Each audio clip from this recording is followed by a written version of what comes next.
Aujourd'hui, je vais vous offrir l'argument ultime pour que vous puissiez vous défendre, et surtout défendre votre cerveau, contre la propagande des véganistes prosélytes. Je parle exprès de véganistes et non pas de véganes, parce que, à titre personnel, je n'ai pas de problème avec les gens qui ont un mode de vie vegan, tant qu'ils ne font pas de prosélytisme et qui ne commencent pas à m'expliquer que je suis un assassin sanguinaire qui tue des animaux ou qui en tout cas cautionne un meurtre de masse. Manger avec quelqu'un qui est en train de manger un animal qui a été tué pour son bon plaisir, alors c'est comme manger avec un cannibale, quoi. Oui. En effet, il y a différents arguments utilisés par les véganes prosélytes pour promouvoir leur idéologie. Certains sont plus ou moins solides. Il y en a qui sont purement et simplement frauduleux. Par exemple, ceux qui vous expliquent que si le monde entier passe à une alimentation végane, eh bien, on arrête le problème de la faim dans le monde. Non, visiblement pas ouvert à une page internet pour se renseigner. Je vous renvoie à un intéressant documentaire qui date déjà de 2007, qui s'appelle We Feed the World, le marché de la faim, et qui explique très bien comment, à l'époque déjà, donc il y a plus de 10 ans maintenant, on produisait de quoi nourrir 12 milliards de personnes, et pourtant il y avait un enfant qui mourait de faim toutes les 30 secondes quelque part sur la planète. Toujours dans la famille des arguments complètement pétés, dans une récente vidéo de Links the Sun, un certain JMDO nous explique qu'il y a en moyenne plus d'accidents du travail dans les abattoirs que dans le reste des métiers. Alors, c'est assez marrant qu'ils sortent ça parce que il y a un secteur qui a encore plus, en proportion, évidemment, on ne parle pas des chiffres dans l'absolu, en proportion, il y a un secteur qui a encore plus d'accidents du travail, c'est celui du BTP. Est-ce que c'est un argument pour qu'on arrête de construire des immeubles ou des maisons et de construire tout court? Évidemment, la réponse est non. Mais toutes ces inexactitudes, tous ces sophismes ou tous ces biais cognitifs de personnes qui sont malheureusement endoctrinées dans une idéologie irrationnelle, eh bien en fait, ils sont pas très importants dans le débat quand on est confronté à des discours prosélytes de véganistes, parce que ces derniers ont un argument massu, un véritable rouleau compresseur argumentatif, qui est que tuer, c'est mal. En effet, pour reprendre l'excellente vidéo de Monsieur Phi consacrée au droit à l'avortement, on peut considérer que les véganistes prosélytes ont une argumentation structurée de la manière suivante. Prémisse 1, si un être a le droit de vivre, alors causer directement sa mort quand on peut l'éviter est immoral. Prémisse 2, l'animal a le droit de vivre. Conclusion numéro 1, donc causer directement la mort d'un animal quand on peut l'éviter est immoral.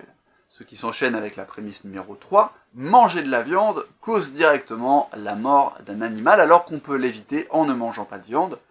Ce qui nous amène à la conclusion numéro 2, manger de la viande est quelque chose d'immoral. Et il est assez évident que un animal a effectivement le droit de vivre, puisque l'élevage des animaux, même si c'est à la fin pour les tuer et les manger, suppose déjà qu'ils aient le droit de vivre.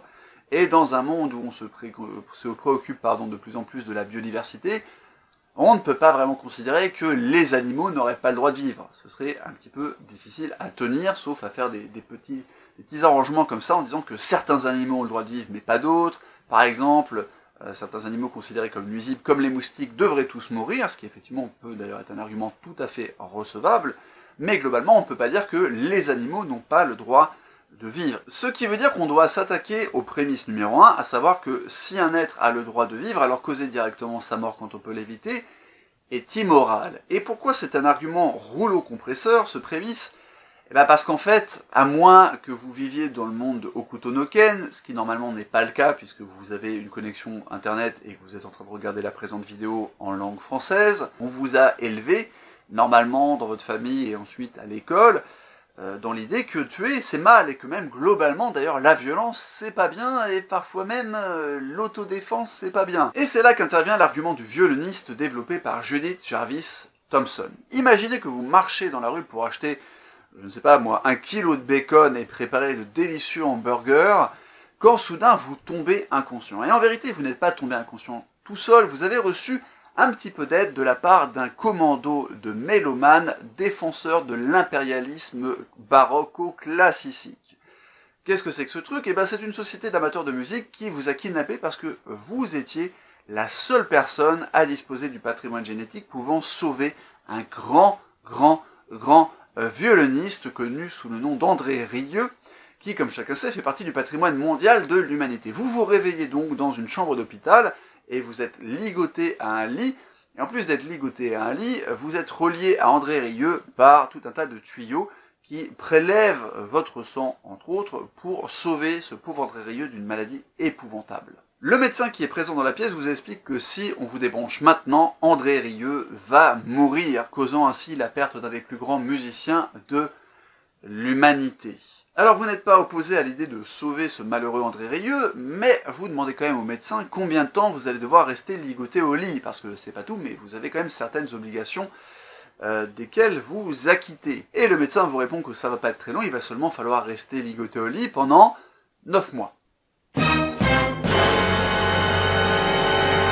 9 mois à mettre votre vie en parenthèse pour sauver André Rieu. Est-ce que vraiment vous êtes prêt à payer ce prix? Et c'est là qu'intervient la notion d'acte surérogatoire. Qu'est-ce que c'est quelque chose qui est surérogatoire? Ça veut dire quelque chose qui est superflu, qui n'est pas indispensable. En gros, si un enfant tombe dans l'eau à côté de vous et est en train de se noyer et qu'il vous suffit de tendre le bras pour le lever et le remettre sur la terre ferme, ne pas sauver cet enfant serait immoral.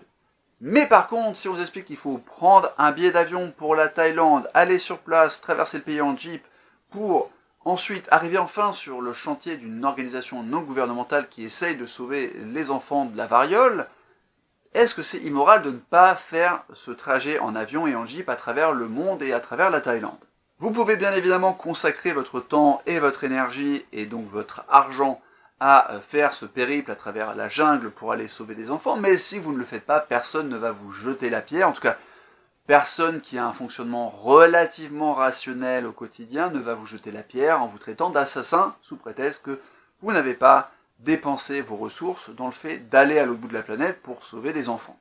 Être attaché au violoniste 9 mois, ça paraît beaucoup, mais 30 minutes, ça paraît supportable. Et la question, c'est à partir de quel moment ça devient intolérable, et vous avez le droit de mettre en avant votre droit à disposer de votre corps, et votre droit finalement à la liberté, c'est de ça dont il est question, au détriment du droit à la vie de André Rieu.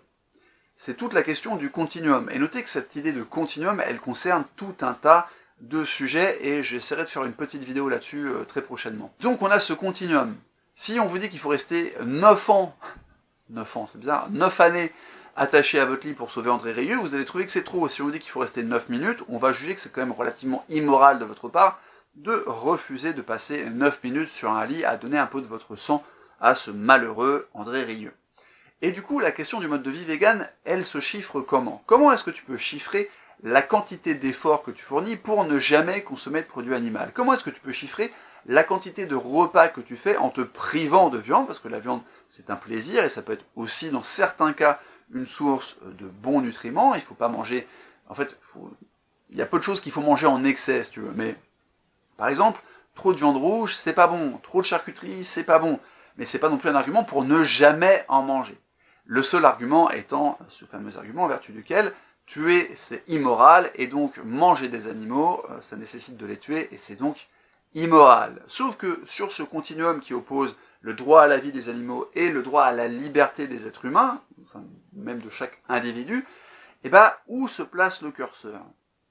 Malheureusement, je n'ai pas de réponse à cette question, mais ce qui est évident, c'est que l'argument selon lequel manger de la viande serait immoral parce que ça nécessite de tuer des animaux, ne justifie pas le fait de se priver de la consommation de viande animale. Tout simplement parce que ne jamais manger de viande, et par extension ne jamais utiliser de produits issus de l'exploitation animale, est un acte surérogatoire. De même que aller à travers le monde sauver des petits-enfants est un acte surérogatoire. Le droit à la vie ne fonde pas le devoir absolu de sauver la vie. C'est ce que vous pourrez désormais répondre aux véganistes prosélytes lorsqu'ils essaieront au choix de vous endoctriner dans leur religion ou de vous faire culpabiliser en vous amenant à vous vivre comme un abominable meurtrier immoral. J'espère que cette vidéo vous a plu, et si tu es vegan, je suis super content que tu aies regardé cette vidéo jusqu'au bout.